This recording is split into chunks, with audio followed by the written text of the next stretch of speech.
All right, so we've got this mountain of research articles and reports on the 2024 Atlantic hurricane season. Yeah. And you wanted to get into how climate change played into all of these hurricanes lately. And looking through all this, Yeah. it seems like there's some pretty interesting stuff in here. Oh, there's some compelling data here for sure, yeah. One of the things that jumped out at me right away was just how busy this season was. Right.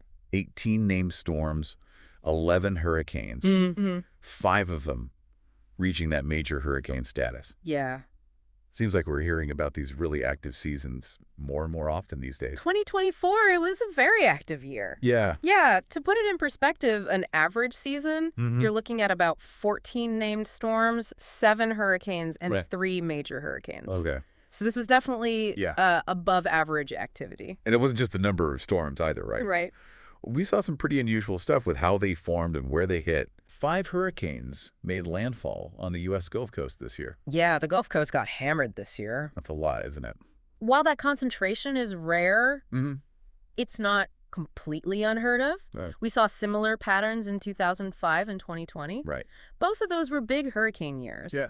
But what makes 2024 really stand out is the sheer intensity of some of these hurricanes. Okay. 2 of them, Beryl and Milton, reached Category 5. Whoa, okay. Yeah. Category 5, that's pretty rare, right? It is. Only 7 other years on record have had 2 or more Category 5 hurricanes in the Atlantic. Wow. What's even more striking is that both Beryl and Milton went through this rapid intensification. Yeah, I was reading about that. Which is becoming more and more common, and scientists think it's tied to climate change. Let's talk about Beryl for a second. Okay. I felt like that one was in the news a lot, especially for how early it formed. Beryl was kind of an oddball in a lot of ways. It was the earliest hurricane to form so far east in the Atlantic. Wow. And the earliest to reach both Category 3 and Category 5 intensity that we've ever seen. Really? Yeah. So all kinds of records there. Absolutely. It also intensified at an incredible pace. Yeah. Went from a tropical depression to a Category 5 hurricane in just 3.5 days. 3.5 days? Yeah. That's crazy. It is. I'm starting to see why you said these reports were sobering. Feels like Beryl might be a case study in just how climate change is messing with hurricanes. I think you're onto something there. Yeah. More and more research shows that these warmer ocean temperatures, which are fueled by climate change, are a big reason why these hurricanes are getting so strong. Right, and I've got this report here from Climate Central, and they're saying that every single hurricane in 2024 was stronger because of, human-caused ocean warming. That's a pretty bold statement. Yeah. But the research they have is pretty convincing. Okay. They use this new rapid attribution framework to figure out the effect of that human-caused ocean warming. And they applied this methodology to hurricanes from 2019 to 2023 as well. Oh, wow. They're seeing a pretty clear trend here. Okay. Yeah. And their findings for 2024 are pretty stark. Yeah. All 11 hurricanes intensified by 9 to 28 miles per hour. Wow. Because of those warmer ocean temperatures. So that's like a whole category jump for some of those hurricanes. 7 out of the 11 hurricanes were bumped up at least 1 category on the Saffir-Simpson scale. Just because of that extra intensity? Correct. Wow. That's It's significant. That's a big deal. Yes. And we've got data that shows just how weird these warmer ocean temperatures were. Right. The Climate Shift Index, they found that those daily sea surface temperatures across the board were at least 44 times more likely to happen. Yeah. Because of, all the stuff we're doing to the planet. Human-caused climate change. Yeah. It's a big factor. 44 times more likely. It's pretty alarming. Yes, a lot. Yeah. And it's not just the wind speeds, right? No, not just the wind speeds. These warmer temperatures make those rapid intensification events, Exactly. like we saw with Beryl, Yeah. way more likely. Much more likely, which is a big deal because even a small increase in a hurricane's wind speed can drastically increase the damage it causes. Right. And there's this report from Yale Climate Connections, and they said that just a 10% increase in hurricane winds can double the damage. Yeah, hurricane damage increases exponentially with wind speed. Right. So even small increases like the ones we're seeing because of climate change can lead to much greater destruction on the ground. So we're seeing stronger hurricanes. Yes. They're getting stronger faster. Right. But it's the damage they cause. Absolutely. And all the costs that come with that damage Yeah. really hits home. Yeah. Are we starting to see the economic impact of all these climate-boosted hurricanes. We are. The Yale Climate Connections report also pointed to studies that found a direct link between climate change and the damage caused by Helene and Milton, two of this season's major hurricanes. And what kind of numbers are we talking about here? For Helene, it's estimated that 44% of the economic damage was because of climate change. Wow. And for Milton, 45%. Okay, that's a huge chunk of the cost. It is. These numbers just underscore the growing economic burden of climate change beyond the immediate human toll these disasters take. So we've established that climate change is making these hurricanes worse, right? Yes. And that this is having real-world economic consequences. Right. Before we get too bogged down in the doom and gloom, though, is there anything in these reports that gives us some hope? Or at least helps us understand how we can minimize these risks? While the big picture is certainly worrisome, it's worth remembering that hurricane development is a complex process. Okay. There are other factors at play beyond just warm ocean temperatures. Right. And sometimes those other factors can actually counteract the effects of the warmer water. Okay. The Yale report mentions Tropical Storm Sarah, Oh. which had the potential to become a major hurricane because of the warm water, but its proximity to land prevented it from reaching its full potential. So basically running into land stopped it from getting worse. Exactly. Interesting. It highlights that while warmer waters are like fuel for hurricanes, things like wind shear, how close they are to land, and the overall atmospheric conditions, all those things play a role too. It's complicated. It is. It's a very complex system. So it's not as simple as saying warmer oceans equal bigger, badder hurricanes all the time. Right. It's not a one-to-one correlation. Okay. Good to know. But we can say with more and more certainty that climate change is having a very real impact on the intensity of these storms, and that's likely to continue in the future. Okay. We'll dive more into those implications in just a bit. Sounds good. So we've seen that the 2024 hurricane season was really active and intense, and that climate change is playing a part in that. But let's dig a little deeper into some specific hurricanes and see how this connection actually plays out. Sounds good. We've already touched on Hurricane Beryl. Yeah, with all the early season records it set. Exactly. Its rapid intensification was really something else. 3.5 days, right? Went from a tropical depression to a Category 5 in just 3.5 days. Yeah, that's unbelievable. That kind of intensification, fueled by those really warm ocean waters, it raises some serious concerns about what we might see in future hurricane seasons. Makes you wonder if we're going to start seeing more Category 5 hurricanes in the coming years. It's a valid concern. Yeah. The Climate Central report said that Beryl's wind speeds were 18 miles per hour higher. Wow. Because of that human-caused ocean warming. So without that boost, it might have stayed a Category 4. It might have, yeah. Which means less damage, right? Potentially, yeah. And speaking of damage, Beryl spawned a bunch of tornadoes after it hit Texas. It seems like we're seeing more tornadoes from hurricanes these days. It's a complex issue. There is ongoing research into the link between climate change and tornadoes. Okay. But it's still too early to say for sure if there's a direct connection. Okay, so more research needed there. Definitely. So Beryl is a pretty clear example of how climate change might be influencing hurricane formation. Right. Intensification. And maybe even the tornadoes they create. Yeah, it could be a factor in all of those things. What about some of the other hurricanes this season? Okay.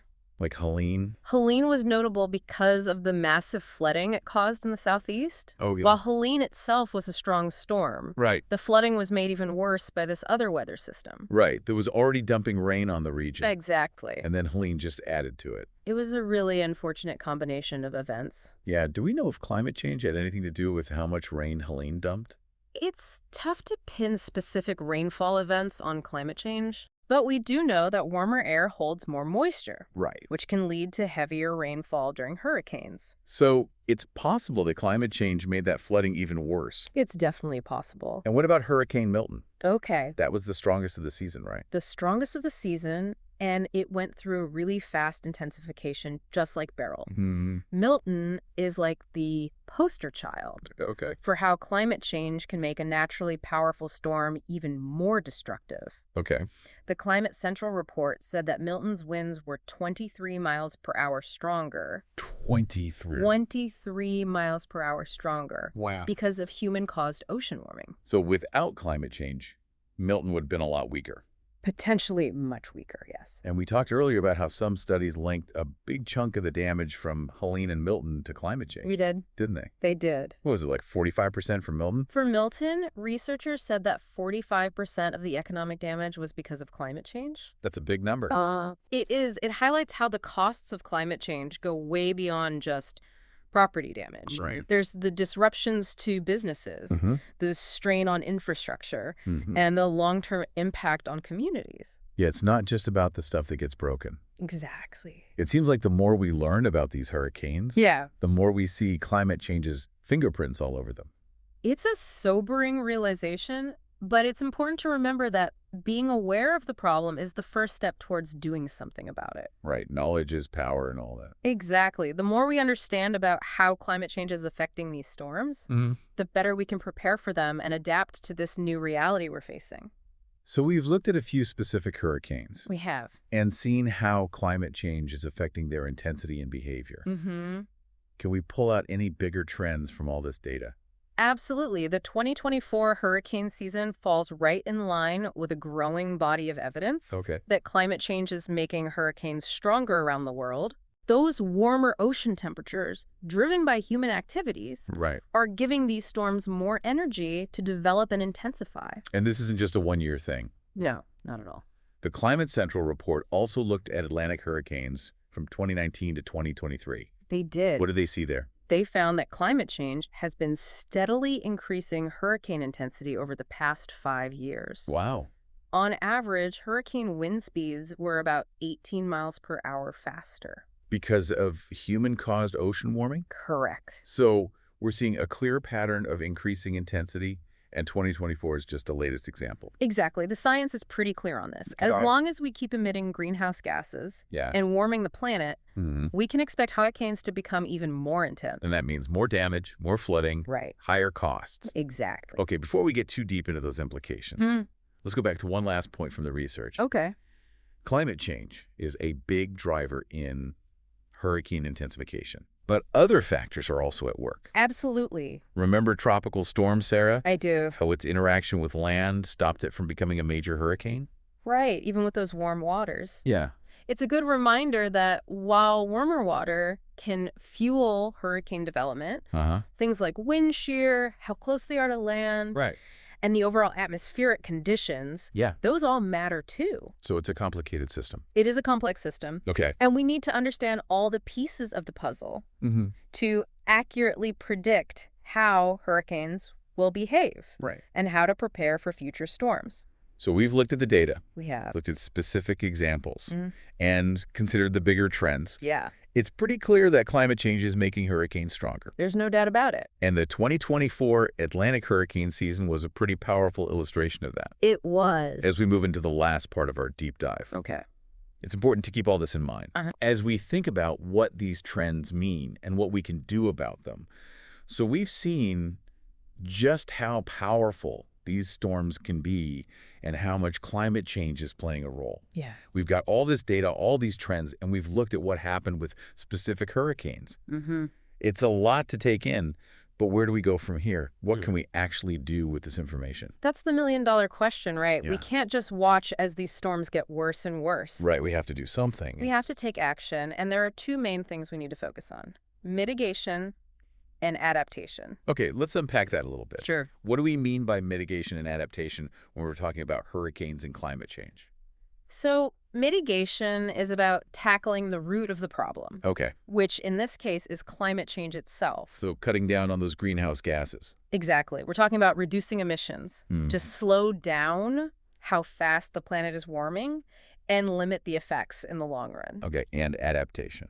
Adaptation is about adjusting to the changes that are already happening and preparing for what's coming down the road. Got it. So mitigation is trying to stop things from getting worse, and adaptation is dealing with the consequences we're already seeing and that are going to keep coming. You got it. Okay, so on the mitigation side, things like switching to renewable energy, being more energy efficient, protecting forests. All those things are critical for reducing emissions. Those are all things we hear a lot about, but are they actually making a difference? Yes, there's been a lot of progress in those areas. Okay, good. There's a global push towards renewable energy. Mm-hmm. And people are more aware of the need to shrink their carbon footprint. Mm. But we have to move faster. Okay. If we want to avoid the worst-case scenarios of climate change. Which includes these stronger hurricanes we've been talking about. Yes. It sounds like mitigation is a long-term strategy. It is. What about adaptation? What can we do in the short term to get ready for these stronger hurricanes? Adaptation involves a lot of different strategies, from making building codes tougher to better early warning systems and evacuation plans. Right. It's about making our communities and our infrastructure stronger, more resilient, so they can withstand the impact of these storms. So things like making buildings and bridges tougher so they can handle stronger winds. Yeah. And building homes higher up in areas that tend to flood. Exactly. Making sure they're above the flood level. And it's not just about buildings and bridges. We also have to invest in natural infrastructure. Okay, what does that mean? Things like coastal wetlands and barrier islands. How do those help? They act as natural buffers. Okay. And can help lessen the blow when a storm hits. Interesting. This all sounds pretty expensive, though, right? Yeah, it does. And the question is, can we actually afford to do all of this on a large scale? It's true, adaptation takes a lot of money from both governments and private businesses. Right. But not doing anything is even more expensive. Think about all the economic damage hurricanes already cause. Yeah, it's a lot. And it's only going to get worse as these storms become more intense. So spending money on adaptation now could actually save us money down the road. Exactly. And it could save lives, too. That's a good point. It's not just about the money. It's about protecting people, protecting their homes and communities. Yeah. By taking steps to get ready for this changing climate, we can lessen the human cost of these disasters. We've talked about both mitigation and adaptation. Both are super important. But where do we even start? What are the most urgent things we need to do to deal with these increasingly strong hurricanes? We can't pick just one. Okay. We need to do it all. Got it. We need to double down on our efforts to slow down climate change by cutting those greenhouse gas emissions. We have to invest in making our communities more resilient to hurricanes. And we need to keep researching these storms so we can better understand them and how they're changing as the climate changes. So the multi-pronged attack. Yes. That needs everyone working together. Governments, businesses, individuals, we all have a role to play. It's been a really informative deep dive. Good. I'm glad. But I have to admit, it's also a bit overwhelming. I get it. It's clear that we're facing a big challenge with these hurricanes becoming more intense. But it's also clear that we have ways to deal with it if you're willing to take action. I think that's a great way to put it. Yeah. We can't afford to just sit back and do nothing. Right. We have the knowledge, the tools, and the ability to deal with this. What we need now is the collective will to act. And on that note, as we wrap up this deep dive, I think it's important to remember that we're not helpless in all of this. Absolutely not. The choices we make today will determine how bad things get in the future. Yeah. The future is still in our hands.